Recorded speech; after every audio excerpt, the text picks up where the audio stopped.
প্রিয় দর্শক, আমরা শুনবো জিকো সিনেমা হলের যারা কর্মী রয়েছে স্টাফের কাছে শুনবো কীরকম যাচ্ছে রাজকুমার সিনেমা। ভাইয়া আসসালামু আলাইকুম। ওয়ালাইকুম আসসালাম। কেমন চলছে সিনেমা? ইনশাআল্লাহ ভাইয়া ভালো চলছে। তাতে কালকে কি ব্ল্যাকে টিকিট বিক্রি হয়েছে? গতকালকে আমরা সেল দিছি প্রায় 2.5+।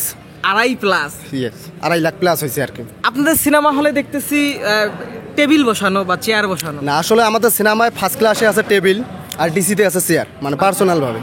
এর আগে এই সিনেমা হলে ভাঙচুর হয়েছিল। জি ভাই, প্রিয়তমার মধ্যে। হ্যাঁ, কি জন্য ভাঙচুর হইল?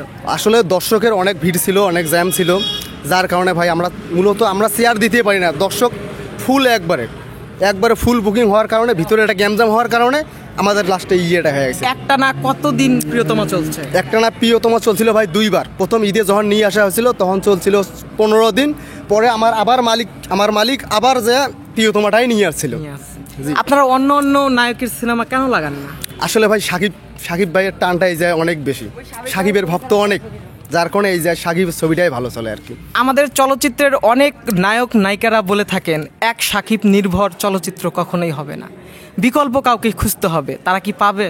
ইনশাআল্লাহ পাবে ভাই। সাকিব খান হতে পারবে? সাকিব খান কোনোদিনও হতে পারবে না ভাই। এই সিনেমা হলে কতদিন ধরে আপনি কর্মরত রয়েছেন? আমি এখানে আছি ছোট ঈদ থেকে, মানে গত ঈদ থেকেই আছি এই জায়গার মধ্যে। গত ঈদ থেকে? হ্যাঁ। তো ঈদের দিন রাজকুমার কিরকম সেল গেছে? ঈদের দিন বললাম তো, ঈদের দিন রাজকুমার আমরা 2.5 লাখ প্লাস করছি সেল। তাতে এই সিনেমাটি কতদিন চলবে নাগেশ্বরী জিকো সিনেমা হলে? এই সিনেমাটি যে হিসেবে মানে দর্শকের উপর নির্ভর করে আমরা আনছিলাম প্রায় 15 দিন চালার মতো।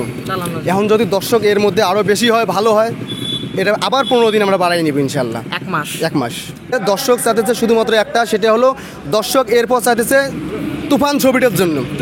তুফান মানে তুফানের আগেও আসতেছে দরদ, যেটা হিন্দিতে রিলিজ হবে ওয়ার্ল্ড ওয়াইড ভাবে, সারা বিশ্বে চলবে।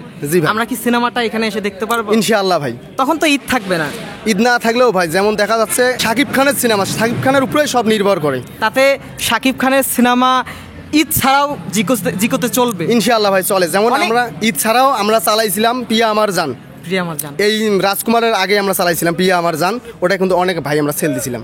আচ্ছা, তাহলে আমরা ভাববো যে সাকিবিয়ানদের ঘাঁটি বা শাকিব খানের ঘাঁটি আমাদের জিকো সিনেমা হল। এখানে শুধুই শাকিব খানের সিনেমা ছাড়া অন্য কারো সিনেমা চলতেই চায় না।